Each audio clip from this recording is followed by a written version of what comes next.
शंखेश्वर पुरोत्तम पार्श्वनाथम सर्वारिष्टप्रणशाय सर्वारिष्टार्थदाय सर्वलब्धे निधाय श्री गौतम स्वामिने नमः।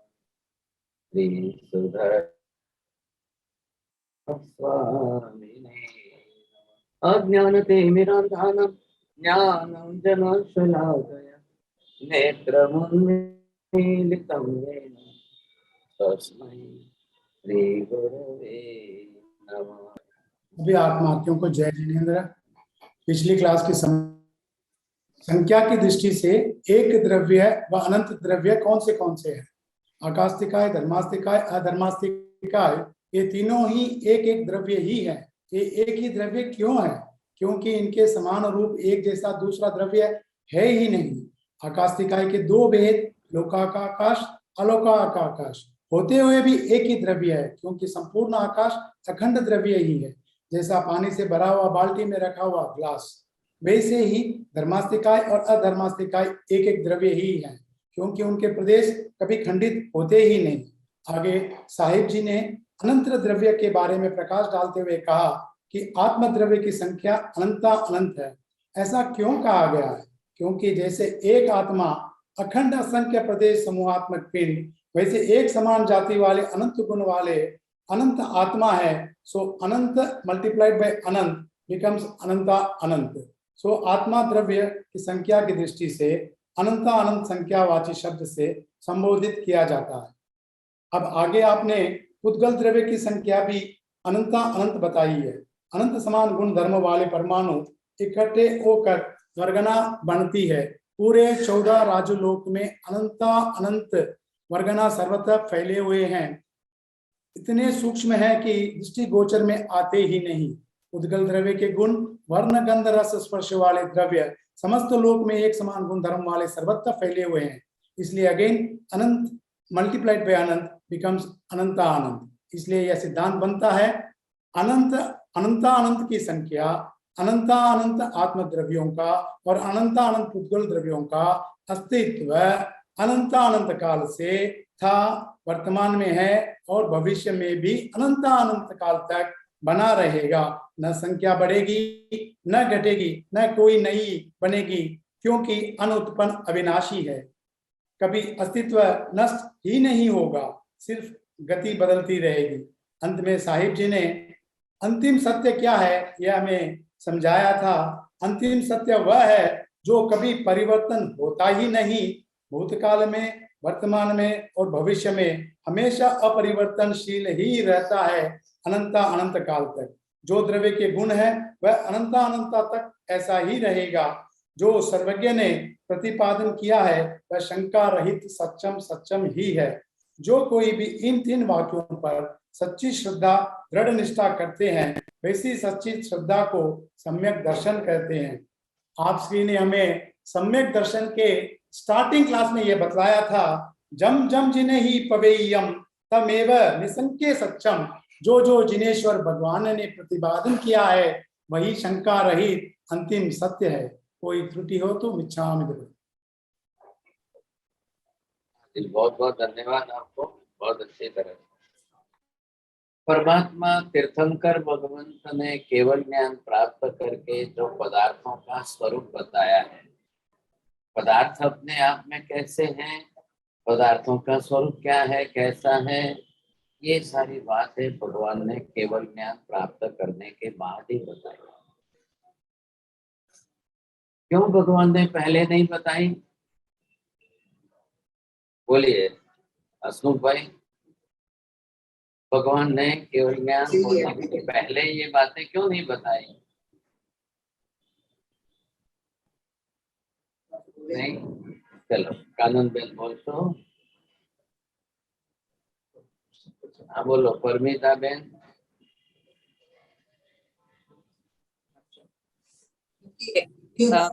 केवल ज्ञान के पहले तीर्थंकर परमात्मा छद्मस्त होते हैं, उनके ज्ञान पर आवरण होता है, तो जो भी बताएंगे वो अधूरा ही होगा। इसीलिए केवल ज्ञान के बाद ही उन्होंने बताया।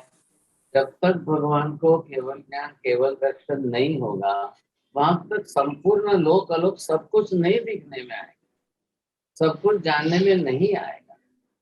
अनंत अनंत पदार्थ सब जानने में नहीं आएंगे, देखने में नहीं आएंगे। अनंत अनंत भूतकाल का, अनंत अनंत भविष्य काल का न तो देखने में आएगा न जानने में आएगा। सब एक एक द्रव्य की अनंत अनंत पर्याय न तो देखने में आएगी न जानने में आएगी, क्योंकि जब तक अनंत ज्ञान अनंत दर्शन नहीं होगा, वहां तक अनंत के अनंतवें भाग का ही दर्शन ज्ञान होगा, ज्यादा नहीं हो सकता है। इसलिए जब तक भगवान को केवल ज्ञान नहीं होता है, वहां तक भगवान खुद ही छद्मस्त होते हैं। तो भगवान इतना अनंत व्यापक स्वरूप नहीं बता सकते हैं। एक पदार्थ द्रव्य है, ये कैसे बताएंगे? पदार्थ अपने आप में ध्रुव त्रिकाल नित्य है, कि भगवान कहेंगे तो कैसे कहेंगे? आकाश अनंत है और असीम है और अमाप है, और आकाश के प्रदेश अनंत है, ये भगवान कैसे कहेंगे? कैसे था? तो ये कहने के लिए जो अनिवार्य है वो केवल ज्ञान है। केवल ज्ञान का ही दूसरा नाम अनंत ज्ञान। केवल दर्शन को ही अनंत दर्शन कहते हैं। बोलिए राहुल जी, क्यों अनंत कहते हैं?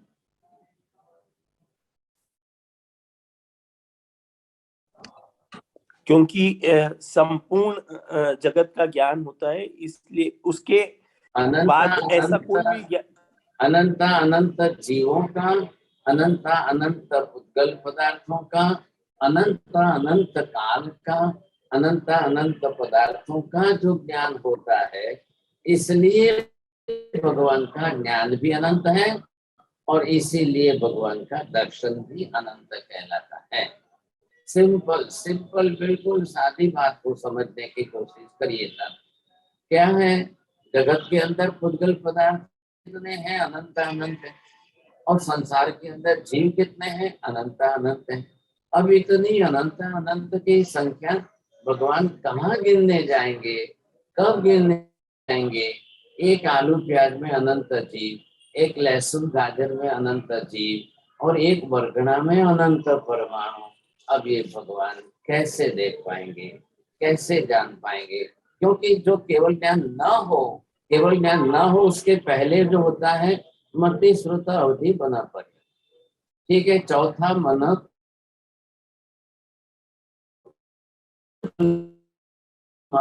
भावों को जानने के लिए ही होता है। बोलेंगे अशोक भाई? बोलिए। नहीं साहब, आपका आवाज ब्रेक हो गया, पूरा सुनाई नहीं दिया। क्या?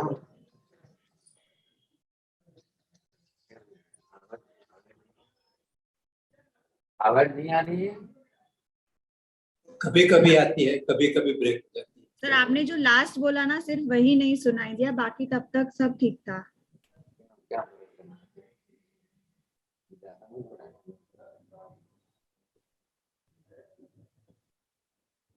हाँ जी, अनंत अनंत। मैंने अभी बताया कि भाई एक आलू प्याज में अनंत जीव है, एक लहसुन गाजर में अनंत जीव है, एक वर्गणा में अनंत परमाणु इकट्ठे होते हैं। अब ये जब एक साथ में अनंत की संख्या में इकट्ठे होंगे, अब भगवान कैसे जानेंगे, कैसे देखेंगे? चौथा मन पर्य ज्ञान सिर्फ संधि पंचेंद्रिय मनुष्यों के मनोगत विचारों को जानने तक ही सीमित है। आ रहा है ख्याल में आपको? बोलिए। चलिए जी, बोलेंगे।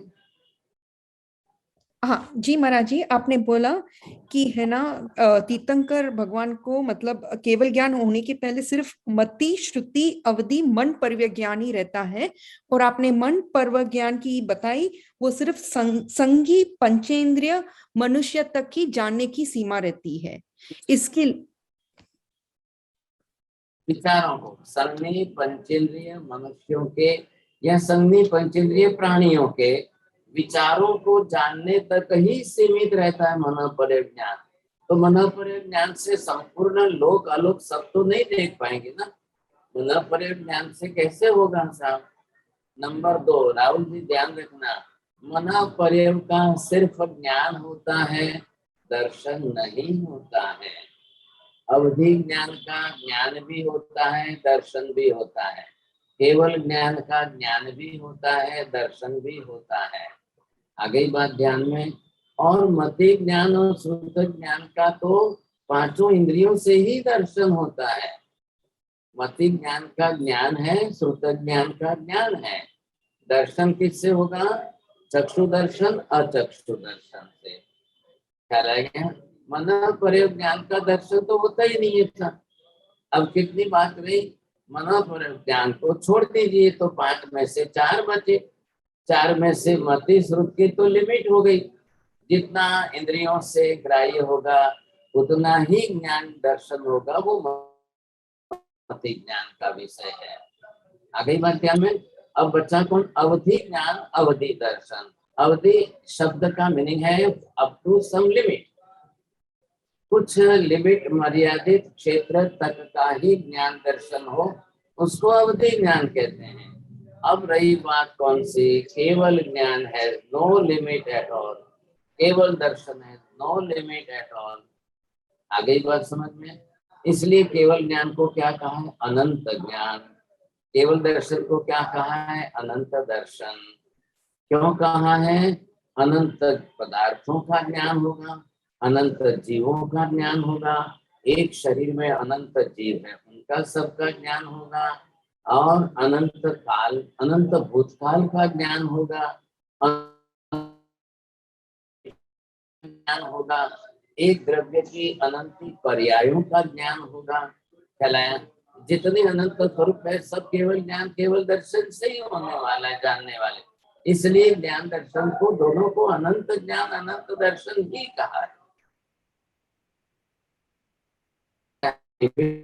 मेहता जी, सभी वाक्य तो आप एक साथ नहीं बोल पाएंगे, लेकिन अंदर देखो कानन बहन बहुत एक्सपर्ट है, वो बोलने की कोशिश करेंगे।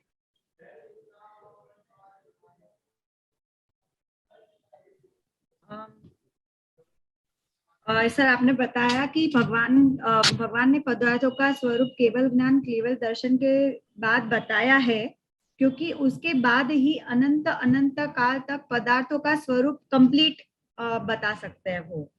और केवल ज्ञान के पहले वे छद्मस्त होते हैं। और पुद्गल पदार्थ जीव अनंत अनंत संख्या में अनंत अनंत काल तक होते हैं, इसलिए ज्ञान और दर्शन भी अनंत है। और अनंत अनंत जीव एक वर्गणा में अनंत परमाणु, यह सब मन पर्याय ज्ञान सिर्फ संगी पंचेंद्रिय मनुष्य के विचारों को जानने तक ही सीमित रहता है, और अनंत काल तक सिर्फ हम केवल ज्ञान द्वारा ही बता सकते हैं। आपको पनिशमेंट आया, आपको 108 नवकार गिनना पड़ेगा। आप कंप्लीट नहीं करे, इधर उधर के वाक्य आगे पीछे के जोड़ते जरूर रहे। मेहता जी बोलिए, सिर्फ हमको अनंत शब्द की बात ही करनी है। क्यों? तीर्थंकरों का ज्ञान दर्शन, केवल ज्ञान केवल दर्शन को अनंत ज्ञान अनंत दर्शन कहते हैं। इसके लिए मैंने 4-5 वाक्य अनंत के वाक्य दिए। केवल ज्ञानी का ज्ञान और दर्शन को अनंत ज्ञान और दर्शन इसलिए कहते हैं क्योंकि वो उनसे अनंत पदार्थों के, अनंत उसके पर्यायों के, अनंत काल तक के पर्यायों के सभी को जानते हैं।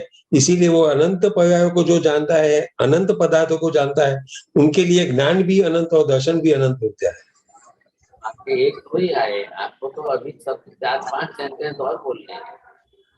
तभी मैंने ज्वाइन किया था साहब जी, क्लास तभी ज्वाइन किया जब आप एक द्रव्य की अनंत पर्याय, अनंत भूतकाल की अनंत पर्याय, भविष्य में होने वाले अनंत काल की अनंत पर्याय, और अनंत जीवों की अनंत पर्याय, फिर पुद्गल की अनंत पर्याय, और एक साथ में एक ही वर्गणा में अनंत परमाणुओं का इकट्ठा होकर वर्गणा बनना। ये इतने कारण है कि जिसके कारण हम अनंत ज्ञान कहते हैं, अनंत दर्शन कहते हैं। अब ये कार्य जो है भगवान को भी बिना केवल ज्ञान केवल दर्शन के हो ही नहीं सकता है, कर ही नहीं सकते। तो जब तक केवल ज्ञान केवल दर्शन नहीं होगा वहां तक भगवान चार ज्ञान वाले मते अवधि मना पर्याय का तो विषय ही नहीं है। मना पर्याय का विषय सिर्फ संगनी पंचेंद्रिय जीवों के मनो को भावी जानना है। अब अवधि दर्शन की लिमिट आ गई, इसलिए तो अवधि शब्द रखा है। और मति स्रोत का तो विषय ही नहीं बनता है। मति स्रोत तो हमको पांचों इंद्रियों से ही तो होने वाला है। बात इतनी सी है। अब ख्याल आ गया। तो यहाँ पर अब भगवान को जैसे ही केवल ज्ञान हुआ, सभी भगवान, सब भगवान, कितने भगवान जितनी संख्या में जितने भी होंगे, सबका केवल ज्ञान, सबका केवल दर्शन, एक सरीखा, एक जैसा, सब प्रमाण ही रहता है। सब प्रमाण, सम प्रमाण। ख्याल है, किसी का भी एक से दूसरे का कम ज्यादा होता ही नहीं है। अब भगवान ऐसे भगवान क्या बता रहे? द्रव्य स्वरूप, गुण स्वरूप, पर्याय स्वरूप। इधर देखिए, द्रव्य स्वरूप में कौन है? एक द्रव्य आत्मा कितनी है? अनंत है सब। एक आलू प्याज में कितनी है? अनंत है। एक लहसुन गाजर में कितनी है? अनंत है। ये स्टेटमेंट भगवान ने किससे दिया? केवल ज्ञान से दिया। अब इधर जो है भगवान ने अपनी तरफ से गुण के बारे में बताया। एक एक आत्मा के गुण अनंत है। आकाश का सिर्फ एक ही गुण है। धर्मास्ति काय का सिर्फ एक ही गुण है। अधर्मास्ति काय का भी सिर्फ एक ही गुण है। उद्गल के वर्ण गंध रस स्पर्श चार बता दिए, लेकिन आत्मा के कितने बताए? अनंत बताए। और एक आत्मा की अनंत है। ठीक एज इट इज वैसे ही अनंत अनंत आत्माओं के सबके अनंत अनंत गुण। एक आत्मा से दूसरी आत्मा में द्रव्य स्वरूप में कोई रत्ती भर फर्क नहीं है। हम मनुष्य है, चींटी मकोड़े हैं, हाथी घोड़े हैं और वनस्पति आदि है या जो भी हो, ये सब क्या है? भारती बहन बोलेंगे, बोलते जाएगी। ये सब पर्याय है साईं जी। हाँ जी, क्या क्या पर्याय है? मनुष्य होना पर्याय है, देवनागरी होना पर्याय है, हाथी घोड़े होना पर्याय है, चींटी मकोड़े होना पर्याय है, या मक्खी मछली मच्छर होना पर्याय है, या पृथ्वी पानी अग्नि वायु वनस्पति सब पर्याय है। लेकिन अंदर कौन है? जीव द्रव्य है। तो हम किसको पहचानते हैं? हम आंखों से तो देख पाएंगे सिर्फ पर्याय को, क्योंकि पर्याय शरीरधारी है, देहधारी है, तो वो पर्याय के रूप में आ गया। ये हमने यहाँ पर देख लिया। अब यहाँ पर ये जो है आपने जिसको देखा है और ये पर्याय के रूप में आपने देखा है, तो ये इसको एक पर्याय नाम दिया गया है। लेकिन अब आपको इसमें देखना क्या है? देखना ये है कि द्रव्य, अब ये कौन सा द्रव्य है? जीव द्रव्य है। ये जीव द्रव्य जो है वो इसमें आता है, अब वो पर्याय धारण करता है। ये किसकी पर्याय है? जीव द्रव्य की पर्याय है। अभी जीव ने अपनी तरफ से ये पर्याय धारण की है। पर्याय का मतलब क्या हुआ? आकार, प्रकार, शेप, साइज। जो पर्याय जिसको हम कहते हैं वो है आकार प्रकार है। अब कोई भी जीव, अब जीव का तो कोई आकार प्रकार होता ही नहीं है। मूलभूत द्रव्य स्वरूप में जो आत्मा चेतना है उसका कोई आकार प्रकार नहीं होता है। लेकिन वही जब अपने कर्मानुसार जैसा शरीर बना लेती है, शरीर धारण कर लेती है, तब वो आकार प्रकार में आ जाती है और वही पर्याय कहलाती है। और वही जब पर्याय बन जाएगी तो आपको दृष्टि गोचर होगी, आंखों से दिखाई देगी। अब आप देखेंगे, हाँ साहब ये मछली है, हम मनुष्य है, लेकिन सबके अंदर जीव तो वही है। सब जी ध्यान से समझिए, जीव एक सरीखे एक समान है, लेकिन संख्या में अनंत है। बोलो, जिनल मैन बोलेंगे।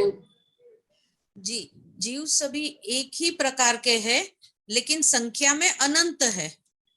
एक ही प्रकार नहीं बोला, एक सरीखे एक एक सरीखे समान, सॉरी साहब जी एक सरीखे एक समान, एक जैसे બધા જીવો એક સરખા એક જેવા જ છે जीव द्रव्य, लेकिन किसी की भी पर्याय एक सरीखी एक जैसी नहीं है। आगे ना बात, अब पर्याय में सबने अपने अपने तरीके से शरीर बनाया है, तो सबका शरीर अलग अलग है। बोलो जेनल में તમારા મોઢા જેવા કેટલા મોઢા તમે જોયા? ના સાહેબ મારું એક જ જોયું બીજાનો નથી જોયું મારા તમારા જેવું. તો ખરા બીજાને જોઈને કહો તમારા જેવા કેટલા જણ છે? બોલો કાનનબેન, તમારા દીકરા તમારા જેવા જ છે? I am one and only one. हम सब मनुष्य हैं तो फिर क्यों नहीं होना चाहिए? इतनी सी जगह है, यही जगह है, 5 इंद्रियां इतने में ही है, इतना ही फेस है, लेकिन एक से दूसरे का मिलता ही नहीं। बाप का बेटे से नहीं मिलता है, बेटे का बाप से नहीं। जब बच्चा पैदा होता है ना, नया जन्म होता है, तो सब लोग यही पूछते हैं कि मम्मी के जैसा है कि पापा के जैसा है, पापा के जैसा है कि मम्मी के जैसा है। लेकिन धीरे धीरे जाने के बाद लोग बोल देते हैं कि ना ना अभी नथी तो पप्पा जेवो नथी मम्मी जेवो। अब क्या बोलेंगे फिर? तो ये क्यों है? ये पर्याय बदलती जाए। आप कभी जाकर समुद्र की मछलियां देखें, एक्वेरियम में जाएंगे ना, तो एक्वेरियम में जाकर के कभी मछलियों की प्रजातियां देखें, हजारों लाखों किस्म की मछलियां हैं सब, एक से दूसरे को देख करके भूल जाओगे। अब वहां सब जने कौन कलर करने बैठता है? चलिए जी, इतनी मछलियों को कलर करने कौन बैठता है? कोई भी नहीं बैठता है महाराज साहब, आपने बताया नाम कर्म के उदय के कारण होता है। अब ये जो है सबका अपना अपना कर्म, तो कर्म के हिसाब से जो है शरीर की रचना होगी, नाम कर्म शरीर बनाता है। तो शरीर के अंदर कल भी हमने जो देखी वर्ण गंध रस स्पर्श, ये किसके गुणधर्म है? पुद्गल के। अब पुद्गल के गुणधर्म को लेकर के बनाता कौन है? जीवित बना रहे। एक पिकॉक ने देखिए कितने कलर लेके अपना शरीर बनाया, एक पैरोट को देखिए कितने कलर लेकर के अपना शरीर बनाया। कौन कैसे शरीर बना रहे, कौन कितने शरीर, अब कलर कितने बना रहे हैं सब। अब सवाल ये हो रहा है कि मनुष्य के पास इतने कलर क्यों नहीं है? मनुष्य के पास पिकॉक जैसे सब अलग अलग कलर है क्या? शेड है क्या? पैरोट के जैसे सब कलर और शेड है क्या? अब आप कभी जाकर के देखने तो जाइए साहब। अब कितने लोग अपने कलर को या अपने शरीर को सजाने के लिए कितने पुद्गल के कलर लेंगे, वर्ण गंध रस स्पर्श लेंगे। कानन बहन, आप कितने कॉस्मेटिक्स यूज करते हैं कि नहीं करते? बिल्कुल नहीं। चलो, अब ये जितने कॉस्मेटिक्स हैं, लेकिन कभी आपने देखा पैरोट जो है, कभी पिकॉक जो है, वो कितने कॉस्मेटिक्स यूज करता है क्या? कुछ भी नहीं साहब। वो स्नान करता है क्या? सोप यूज करके वो स्नान करते हैं क्या? लेकिन देखो आप कैसे। चलिए जी, आपका डॉग है ना वो, जी महाराज साहब, क्या कलर किया आपने? तो ये सब कहाँ से आया था?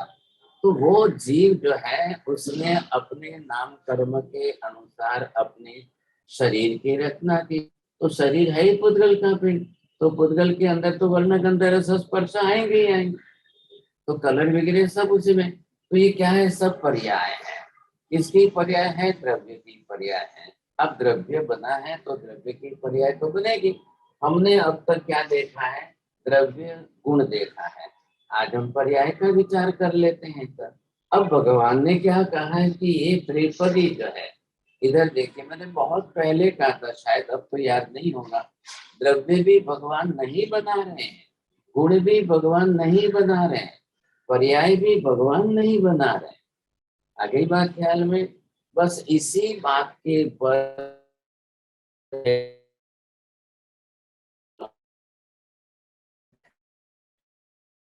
धर्मों ने इस बात को बैठा दी, और दूसरे धर्मों ने क्या कह दिया? सब कुछ ईश्वर ही बनाता है। सब कुछ ईश्वर बना रहे हैं, सब उसी को बनाना है।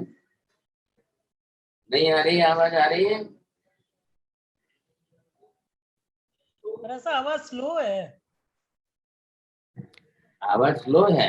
नहीं, ओनली आपका बीच में थोड़ा सा कटा मरा सा, बाकी क्लियर है। हाँ, हमको तो बराबर आती है। नहीं बीच में कट हुआ, जो लास्ट आपने लास्ट 2 सेंटेंस बोले ना वो सिर्फ कट हुए थे बस। Can you repeat that? हमारा स्थान बदल गया है, पर्दे के बाहर प्रतिक्रमण चल रहा है, सब लोग पर्दे के बाहर प्रतिक्रमण कर रहे हैं। बड़ी मुश्किल से एक कॉर्नर में यहाँ पर अमर भाई ने क्लास सेट की है, तो मैं ज्यादा जोर से चिल्लाऊंगा तो वो बाहर से मुझे चिल्लाए। नहीं, बराबर सुनाई देता है, सब ठीक से सुनाई देता है, ओनली जो कट हुआ पार्ट। आवाज बराबर है सर। मैं रिपीट कर देता हूँ, ठीक है ना। तो अब किसकी बात चल रही है? दुनिया के सब धर्मों में 2 डिवीजन हो गया। जैन धर्म क्या कह रहा है?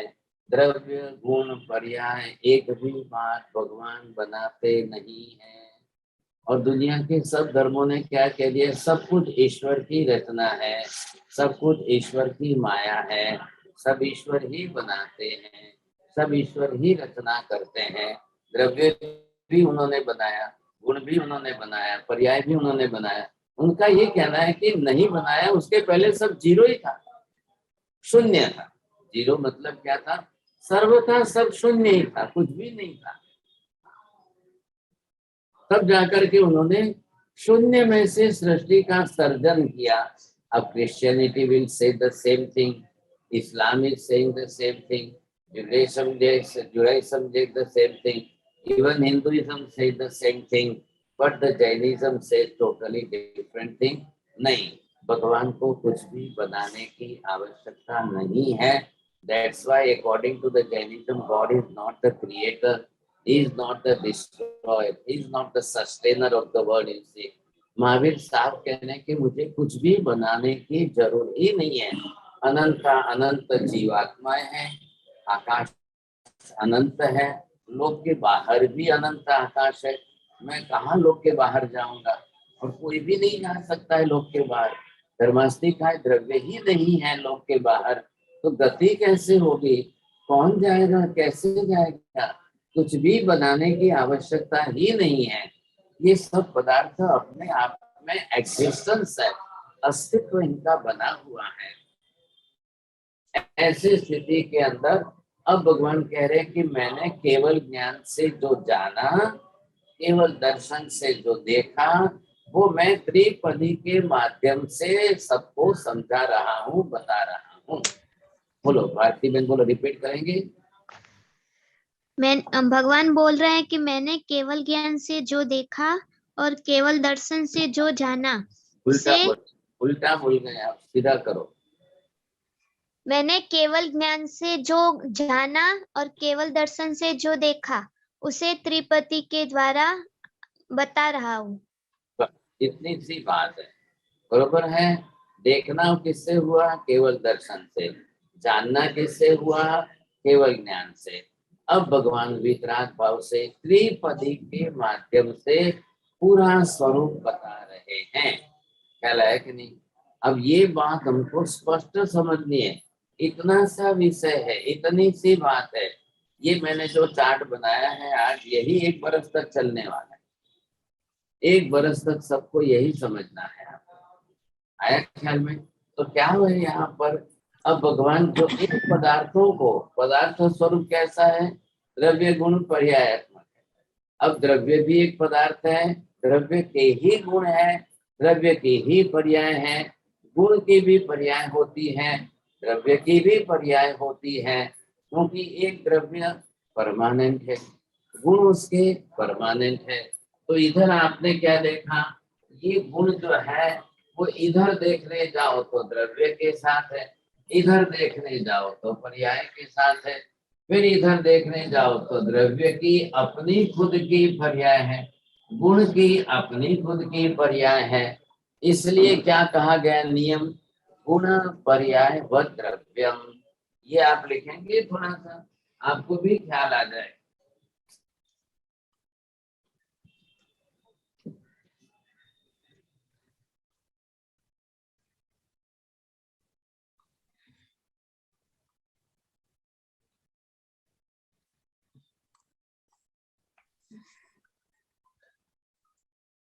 गुण पर्याय व द्रव्य।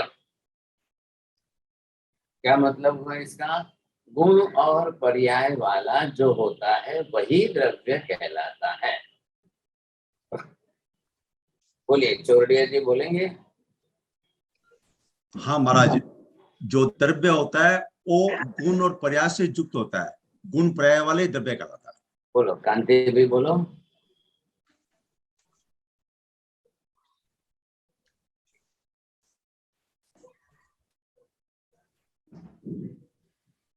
I just joined it. गुण पर्याय पद गुण पर्याय व द्रव्य सूत्र हो गया, एक प्रिंसिपल दिया है, तत्वार्थ सूत्र में ये सूत्र है।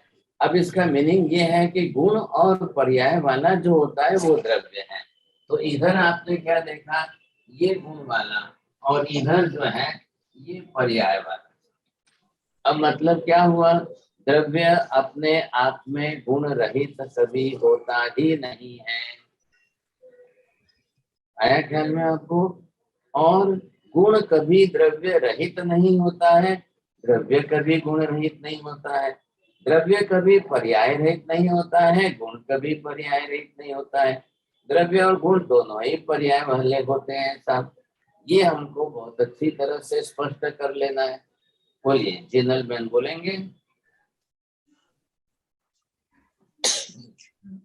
द्रव्य कभी गुण बिना नहीं होता है, पर्याय भी कभी गुण बिना नहीं होती है, गुण भी द्रव्य बिना नहीं होता है और पर्याय भी गुण बिना नहीं होती है। हाँ, और पर्याय भी कभी, हाँ, द्रव्य बिना नहीं होता और द्रव्य भी कभी पर्याय बिना नहीं होती है। तो ये नियम क्या बन गए हैं साहब? द्रव्य हमेशा ही किसी न किसी पर्याय में होता है, गुण हमेशा द्रव्य के साथ ही होता है, द्रव्य हमेशा गुण वाला ही होता है, गुण किसी न किसी पर्याय में, और पर्याय भी किसी न किसी गुण की, और पर्याय भी किसी न किसी द्रव्य की। अब इतनी सी बात को समझने में साल भर लगेगा, आ रहे ख्याल में? अब इतनी सी बात को भगवान ने यहाँ ये प्रक्रिया से बता दिया। ये तो स्वरूप है ही है, जगत का स्वरूप ही है। हमने बहुत पहले सीखा था, शायद राहुल भाई याद होगा आपको, अस्थि कायात्मक ऐसे पांचों द्रव्यों का सम्मिलित स्वरूप ही जगत है। बोलिए। अस्थि काय समूहात्मक द्रव्यों का समूह ही जगत है। देखिए माता जी, इन्होंने कौन से शब्द छोड़े हैं, जरा आप बोलेंगे? सही शब्द आने चाहिए। साहब जी, आपने बोला है कि अस्थि कायात्मक द्रव्यों का समूह ही जगत है। इन्होंने भी कोई ना कोई शब्द छोड़ दिया। मीना बहन बोलेंगे आप? शब्द छोड़ दिए।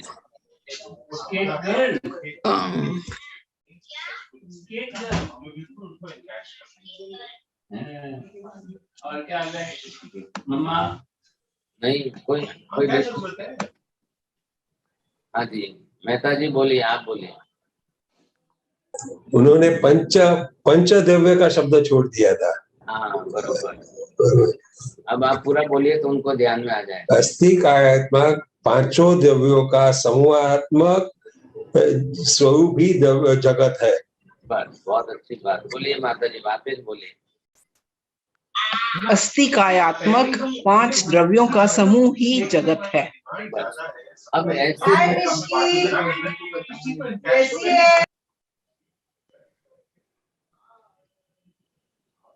हाँ जी, ये ध्यान में आना चाहिए। क्यों? जगत क्या है? पूर्ण जो है, संपूर्ण लोक जो है, लोक अलोक जस को हम कहते हैं, वो क्या है और वो कैसा है, तो हमको ये ख्याल आ जाएगा।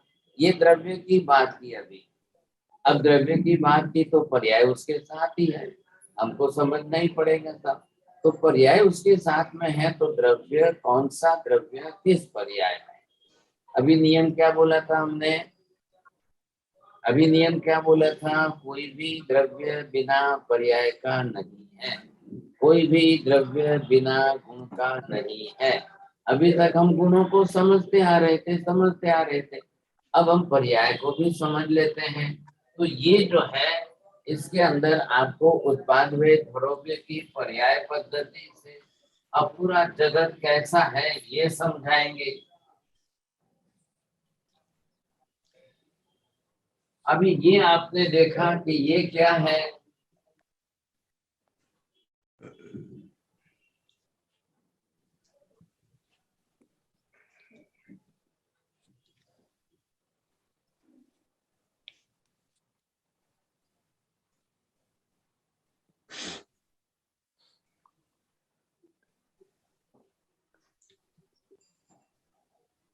बोलिए साहब इधर, इसका नाम ये लिखो, इसका नाम क्या लिखो, दोनों का चौड़िया जी बोलिए। ये पर्याय लिखा है, ये द्रव्य और ये द्रव्य, बोलिए। एक हुआ धर्मास्तिका है अधर्मास्तिका है।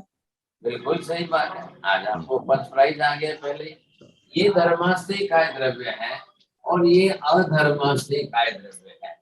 अब दोनों ही अपने आप में द्रव्य है। तो ये जो है इसको आप क्या कहेंगे? ये पर्याय है महाराज, ये द्रव्य की। हाँ, तो ये धर्मास्तिकाय इसी शेप में है, हाँ, इसी पर्याय में, इसी आकार में है। ये धर्मास्तिकाय इस आकार में, अधर्मास्तिकाय इस आकार। दोनों एक जैसे एक सरीखे लग रहे हैं, लेकिन दोनों अलग क्यों हैं? बोलो प्रज्ञा बहन, बोल सो। કારણ કે બંનેના ગુણ અલગ છે। बस धन्यवाद, बहुत अच्छा।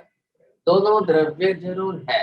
अब बात कहाँ आ गई? ये भी द्रव्य है और ये भी द्रव्य है। अब इसको पहली बात ये है, हम इसको नरेंद्र जी द्रव्य क्यों कहते हैं?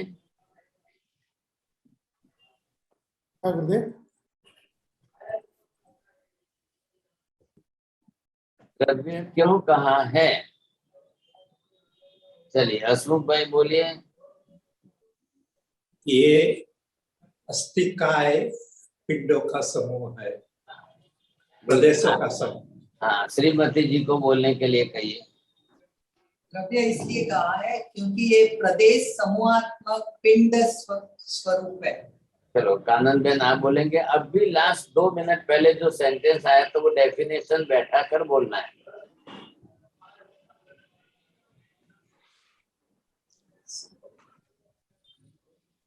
चलो राहुल भाई बोलिए। अस्तिकायात्मक प्रदेश समूह। अभी की 2 मिनट पहले की बोलिए नरेंद्र जी, बोलिए। गुणों के समूह को द्रव्य कहते हैं। अधूरा बोला आपने, आपको 18 नौकर का पनिशमेंट आया। मैं बोलूं? आचलिया जी बोलिए पहले। गुण और पर्याय। अस्तिकाय के 5 द्रव्यों का समूहात्मक मीना बेन बोलिए। मैंने अभी जो बात गुण, हाँ, ये क्योंकि द्रव्य कहा है क्योंकि इसको ये गुण पर्यायवद है, गुण और पर्याय वाला पदार्थ है, वही द्रव्य कहलाता है। बस बस बस बहुत हो गया। अब देखिए बात आ गई ना। अब इसका भी गुण है, इसका भी गुण है, इसकी भी पर्याय है, इसकी भी पर्याय है। गुण पर्याय वद द्रव्य। राहुल जी अभी 1-2 मिनट पहले आई थी ना डेफिनेशन, भूल मत जाइए आप, थोड़ा सा ध्यान दीजिए। आपने वो जो पहले वाली बात जो अभी बोली थी वो क्या स्वरूप था? मैंने बताया था आपको, द्रव्य स्वरूप था। पहले वाला जो था ना, आपने जो बोलना था और जो बोला था वो क्या था? द्रव्य का जो स्ट्रक्चरल फॉर्म है, कैसा है द्रव्य, द्रव्य कैसा होता है, उसके लिए वो बात थी अस्तिकायात्मक प्रदेश समूहात्मक पिंड स्वरूप। अभी हम किसकी बात कर रहे हैं? अब यहाँ पर दोनों पर्याय रूप में है। अब ये इसकी जो शेप एंड साइज है ये क्या हो गई? ये पर्याय हो गई। अब ये पर्याय कैसी पर्याय है? तो यहाँ इस पर्याय को क्या नाम दिया है? ये स्थिर स्थायी पर्याय है।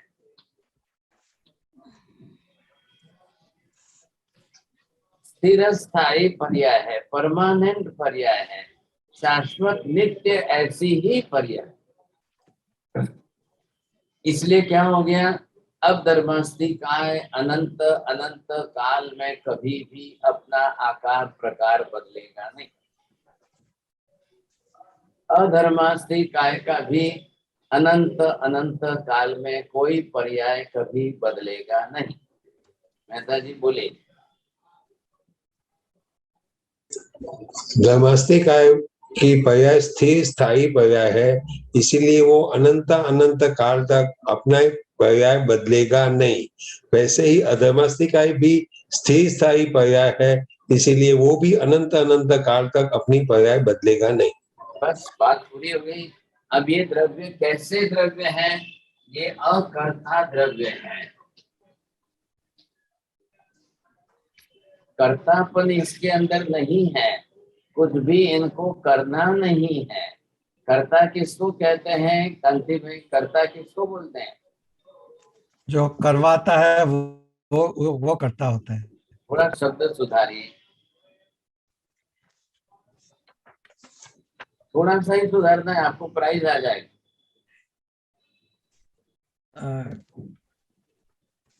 जो क्रिया करता है, बस इतना ही बोलना है आपको।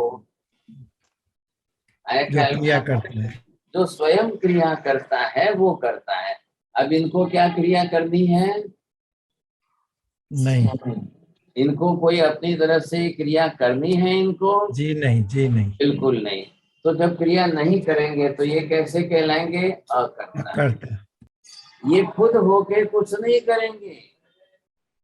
आगे बात, अभी इनका गुण जो इनके अंदर है, अब इनके गुण की अगर हम बात करते हैं, ये इनका गुण, इसके अंदर ये इसका एक गुण है गति सहायकता। आप ये शब्द लिखना ना भूलें। ऐसे ही इसके अंदर इसका गुण क्या है? स्थिति सहायकता।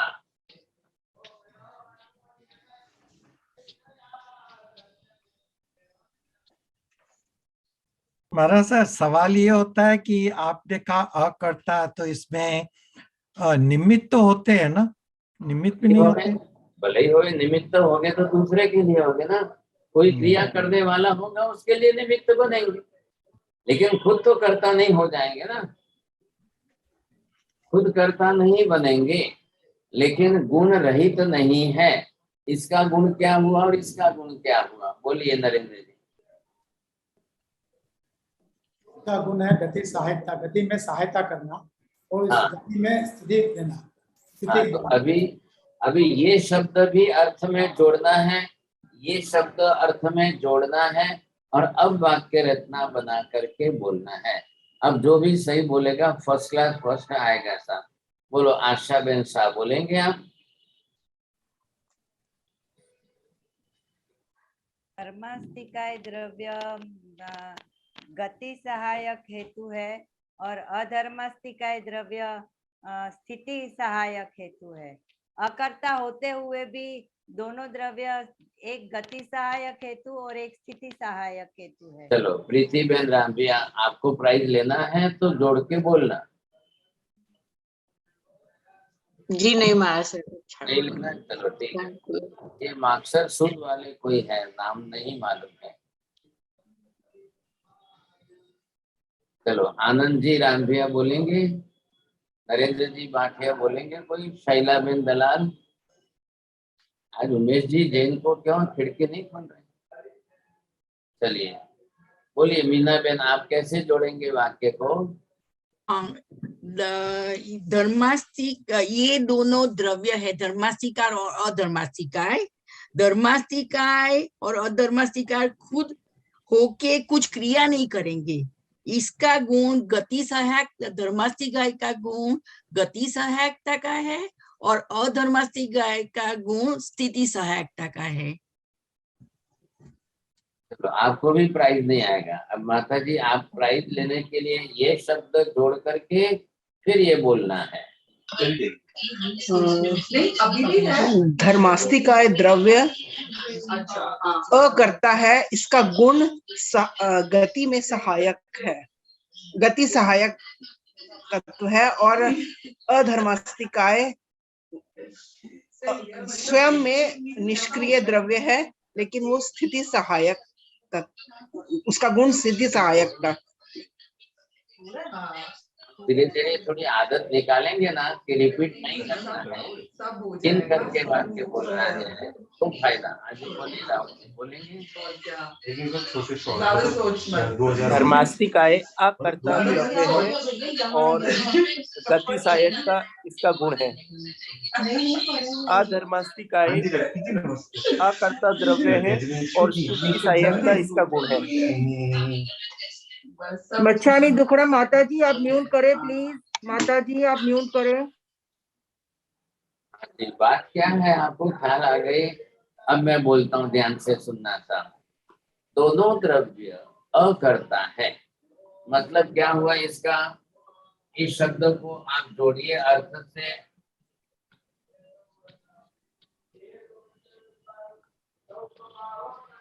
ठीक है, निष्क्रिय है। हाँ जी, दोनों निष्क्रिय द्रव्य है, मतलब अकर्ता का यही अर्थ हुआ ना। अब गुण तो दोनों में है। ये खुद गति करेंगे नहीं, ये किसी को गति कराएंगे नहीं, ये किसी को स्थिर करेगा नहीं, ये किसी को स्थिर कराएगा नहीं। क्यों नहीं कराएगा? खुद निष्क्रिय है, इनको क्रिया नहीं करनी है। अब इनके अंदर जो भी कोई क्रिया करे उसको हेल्पर बनेंगे। इधर देखिए, ये कौन है?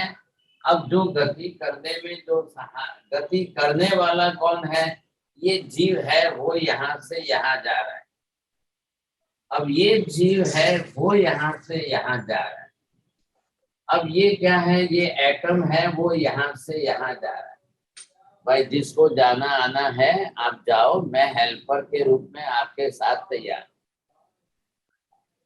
मैं गति करने में सहायक बन जाऊंगा, मैं गति कराऊंगा नहीं। मैं आपको ये पूछना चाहता हूँ चोरडिया जी, पानी मछली पानी में चलती है कि पानी मछली को चलाता है? नहीं, मछली पानी में चलती है। पानी तो अपने मतलब वो किसी को प्रेरित नहीं करता, मछली उससे उसका सहयोग लेके चलती है। बोले उमेश जी, पानी मछली को क्यों नहीं चलाता है? पानी मछली को चलने में हेल्प करता है जी। अरे मैं पूछता क्यों नहीं चलाता है? ये महाराज नहीं बता सकता जी।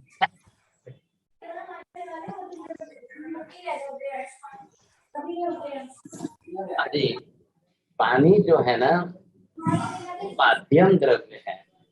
माध्यम होने से वो सहायक है, खुद को गति नहीं करनी है। मछली की खुद की शक्ति है, मछली खुद करता है, वो अपने आप गति करेगी। पानी धक्का नहीं लगा रहा है, ख्याल आएगा नहीं। अब समुद्र की लहरें चलती है तो मछली तो अपोजिट भी चलती है, उल्टी दिशा में भी चलती है साहब, ख्याल आएगा नहीं। तो पानी करता नहीं है, करता स्वयं मछली है। ये धर्मास्तिकाय है, इसको कोई क्रिया नहीं करनी है, लेकिन सहायक जरूर है। गति करने वाला जीव हो या गति करने वाला परमाणु, जो भी आए, जो भी करना चाहे करिए साहब, ख्याल आएगा नहीं। वो अब देखिए, मैं बोल रहा हूँ, आप सुन रहे हो, तो साउंड भी तो ट्रेवल हो रही है ना। साउंड जो है, ध्वनि यहाँ से वहां पहुंच रही है, इतने अंतर पर, इतने लंबे तक। तो साउंड के परमाणु है, साउंड के परमाणु को मैंने फोर्स दिया है, अब वो फोर्स से जा रही है। और ये बीच का मीडिया मैग्नेटिक इलेक्ट्रोमैग्नेटिक सिस्टम का है, तो उसको और गति प्रदान कर रहा है। तो धर्मास्तिकाय ने स्वयं होकर कुछ नहीं किया, वो अपना स्थिर स्थायी द्रव्य है। दोनों अपनी अपनी जगह स्थिर स्थायी है, लेकिन उसका खुद का गुण है। अब क्या नियम था आत्मा में और इसमें? फर्क क्या है? आत्मा द्रव्य में और यहाँ पर धर्मास्तिकाय अधर्मास्तिकाय, इन दोनों द्रव्यों के बीच में फर्क क्या लग रहा है? नाटा जी आत्मा समन करता है, आत्मा समन करता है। बस नाटा जी, आपको ध्यान में आ रहा है? जी जी गुरु। हाँ जी, बोलिए साहब। राहुल जी बोले, क्या बोलेंगे? आत्मा कर्ता द्रव्य है और ये दोनों अकर्ता द्रव्य हैं। आत्मा अपने गुणों के अनुसार क्रिया करता है, इसलिए कर्ता द्रव्य। और ये धर्मास्तिकाय अधर्मास्तिकाय इनके खुद के गुण होते हुए भी ये करता नहीं है। गुण है अवश्य, क्रिया नहीं करे इसका मतलब गुण नहीं है ऐसा मत समझना। आ रहा है ना ख्याल में? तो ये भी क्रिया नहीं कर रहे हैं, इनका गुण तो है, ये बरोबर गुण बना हुआ है इनके साथ में। महाराज क्रिया साहब, महाराज साहब, ये जो स्वभाव आप कह सकते हैं कि नहीं? नहीं गुण नहीं, बोलिए, नहीं। आप गुण सिर्फ बोलिए। गुण। स्वभाव, स्वभाव शब्द सिर्फ जीव के साथ जोड़ना। चला। अब इन दोनों की बात हमने की। अब ये क्या हो गए, ये पहली आज की बात हमको पहले ये समझना है कि ये शब्द हमने यहाँ पर आपको दिया है पर्याय। अभी धर्मास्तिकाय की खुद अपनी द्रव्य की पर्याय जो है, ये आप कल शेप कहेंगे, फिर बोलेंगे महावीर स्वामी ने बनाया कि आदिनाथ ने बनाया, फिर बोलेंगे ब्रह्मा जी ने बनाया कि शंकर जी ने बनाया। यहाँ बनाने की बात नहीं है। एक द्रव्य अपने आप में ही इसी प्रकार का है, इसी आकार प्रकार का है, and which is non changeable. अब वो नॉन चेंजेबल हुआ तो किस तब? अनंत अनंत काल में। चल, अब वो पुरानी द्रव्य की बातें जोड़िए इसके साथ। अनादि अनंत काल से धर्मास्तिकाय अधर्मास्तिकाय ऐसे ही है। कोई काम करते देखने को अनादि, चोरडिया जी आप जरा म्यूट करके बात करिए। ओह सर, मैं देखा नहीं समाज, क्षमा चाहता हूं। धर्मास्तिकाय अधर्मास्तिकाय द्रव्य अनादि काल से ऐसे ही है, अनंत काल तक ऐसे ही रहेंगे। नंबर 2 ध्यान रखिए, दोनों ही द्रव्य अनुत्पन्न अविनाशी है, न तो उत्पन्न होते हैं न नष्ट होते हैं, इसलिए त्रिकाल नित्य शाश्वत हो गए साहब। अब दोनों बात के बात बरोबर बोलनी है साहब। बोलिए जी सुनीता जी, चलिए जी बोलिए। हाँ, धर्मास्तिकाय और अधर्मास्तिकाय अनादि अनंत काल तक है, और धर्मास्तिकाय अधर्मास्तिकाय अनंत उत्पन्न नहीं अनुत्पन्न और अविनाशी है, इसलिए त्रिकाल नित्य है। हाँ जी जिनन बहन, इसका मीनिंग क्या हुआ बोलिए। जी, इसका मीनिंग ये हुआ साहब जी कि धर्मास्तिकाय अधर्मास्तिकाय अनंत काल से है और अनंत काल तक रहेंगे, क्योंकि इसे किसी ने बनाया नहीं है, अनादि काल से है। अनादि काल से है, तो इसे किसी ने बनाया नहीं है। ये त्रिकाल है, अनुत्पन्न है, अविनाशी है। त्रिकाल त्रिकाल नित्य, नित्य, त्रिकाल नित्य है। हाँ जी, त्रिकाल नित्य का मतलब क्या हुआ? तीनों काल में हमेशा रहने वाला। हाँ, मतलब क्या हुआ? कि भूतकाल में भी था, भविष्य में भी, अनंत भूतकाल में एज इट इज था, एट प्रेजेंट भी एज इट इज है, भविष्य के अनंत काल तक भी एज इट इज बना रहेगा। बरोबर है। अब आज का होमवर्क सबके लिए है, धर्मास्तिकाय अधर्मास्तिकाय के पर्याय, गुण, कर्ता अकर्ता, निष्क्रियता, जो जितना है 2 पेज इसके लिखिए, 2 पेज इसके लिखिए। सबको इतना होमवर्क करना बहुत जरूरी है। दुनिया के कोई धर्म, दुनिया की कोई फिलोसॉफी इनको मानने को तैयार नहीं है। Even modern science is not ready to accept it. Modern science के अंदर ये कंसेप्ट ही नहीं है। But Einstein was trying at that time what type of there is media, what that.